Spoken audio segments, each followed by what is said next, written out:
So this is going to be a different type of video only because I generally have a formula I like to follow when I'm talking about MMOs, but this one goes off the script a little bit just because of how strange this whole thing with this MMO just happened to be. So it's kind of funny to think about, but back in 2014 I ended up writing a blog about a free-to-play MMO I used to obsess over called Bright Shadow. Like many of the MMOs I ended up playing, I had somehow come across this game via an online advertisement in 2011, and I absolutely fell in love with it. It was such a far cry from the games that I was actually playing at the time, aesthetically anyways. This wasn't like Guild Wars or World of Warcraft, this was something completely different. So the story for Bright Shadow isn't really explained too much in the game, though you do get a little snippet at the very beginning, but when you really break it down and summarize it, it's pretty straightforward. So the forces of light and dark are at war, and the powerful Umbra, with their leaders, known as the Penumbra, they're seeking to harness soul power in order to destroy humanity. The humans, blessed with the tears of their goddess, are also able to harness this soul power to fight back the tides of evil. You, as a new adventurer, must join in the battle against the Umbra and become a savior of humanity. It was a basic principle, but at least it was one that allowed you to be really creative with your character, if that's what you chose to do. Now, as far as the game itself went, it was familiar enough for anyone that had played an MMO before to pick up without any trouble. And it's simple enough that even a newcomer to MMOs would be able to learn the systems with little to no issue.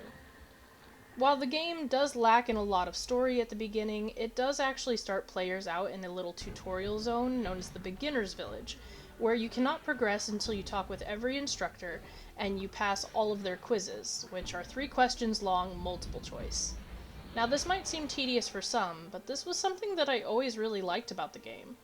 Free-to-play MMOs are really notorious for just dropping people in with little to no explanation, so it's nice that there was something that was teaching you all the systems just in case you didn't know, and if you did know how to play an MMO, like I said, the systems were similar enough that you could make guesses at the quizzes and practically pass because a lot of the things were the same.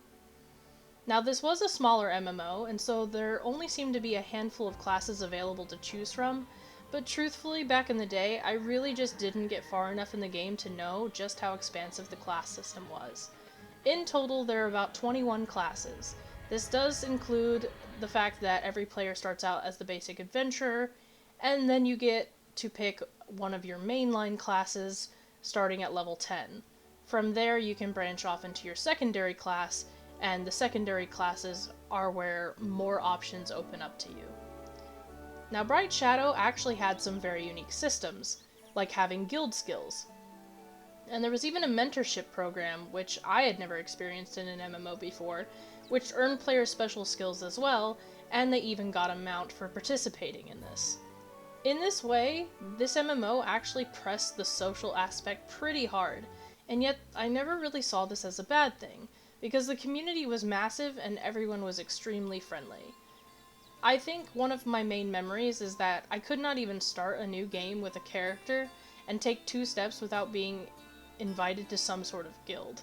And mostly from what I saw of people talking about this game online was that there was this massive social aspect and that they made a ton of friends in the game, and that partying up was probably one of the best things that you could actually do in the game. So like I said, it did really force the fact that it wanted you to be in a group, and after a time in the game, there's not really that much that you can solo, but the game never seemed to be hindered by this fact. So it never really held the game back, which I think is pretty neat. In that way, I think games like Torum are very similar, and I think that's why I like Torum so much, because again, it's something that pushes that group aspect, that social aspect, but it's not actually held back by this. Leveling up in the game saw you distributing skill points into specific attributes, and you could learn new skills by spending SP, which you earned from slaying monsters.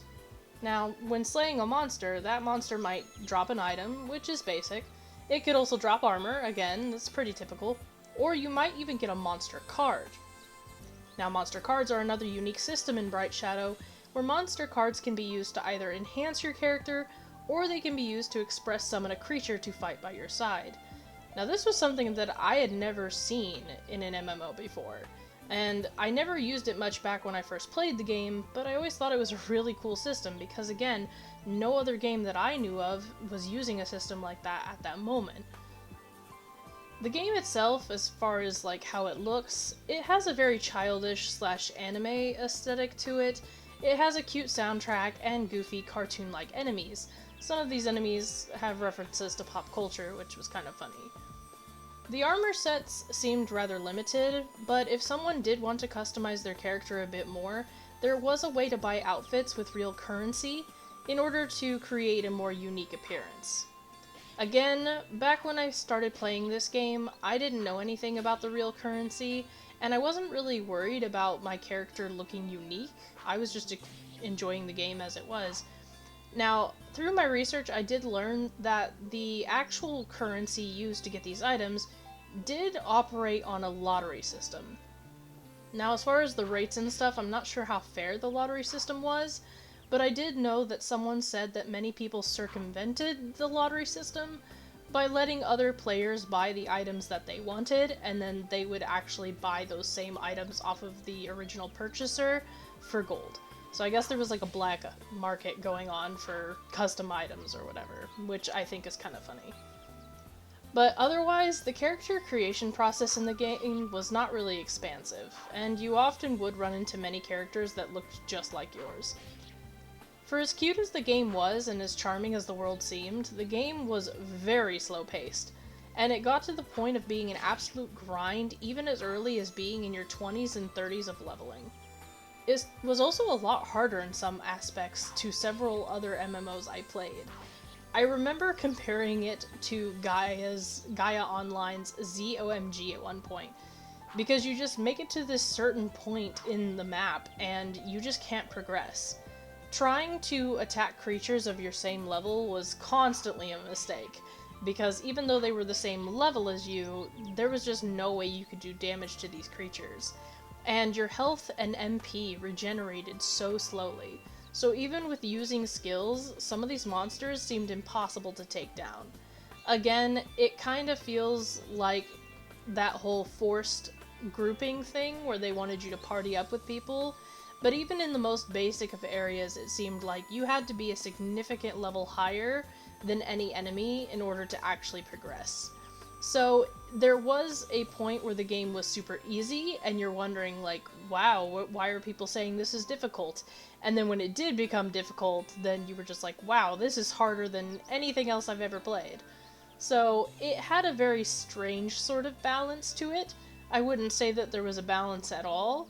And maybe that's part of the reason why I liked it so much, is that the game itself just seemed very unpredictable for as cute, fluffy, and, pastel as it seemed.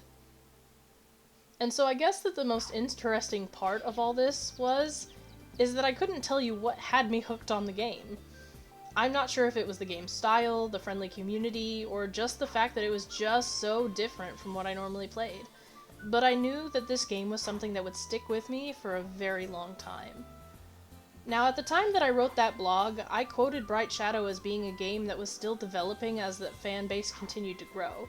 I was excited to see where Gamania would take this game in the future, but then sadly, in August of 2012, the game suddenly shut down, and I was heartbroken over it.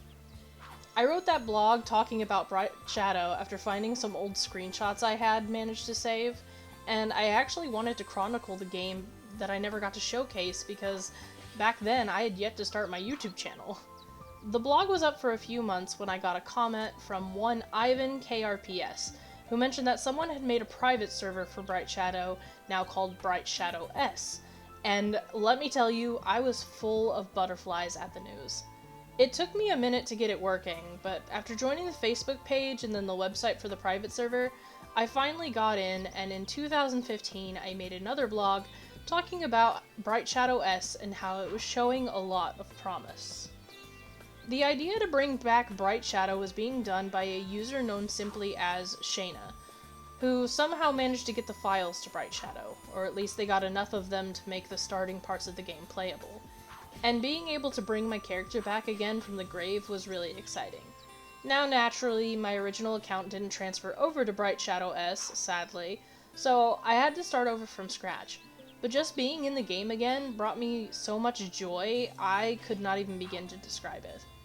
Everything in Bright Shadow S was just how I remembered it, so I was drowning in that nostalgia. But back in 2015, the game had barely moved into its beta phase, and so I quickly found out that players could only go so far in the game, and for me, that was the place where you finally started to get your actual character class.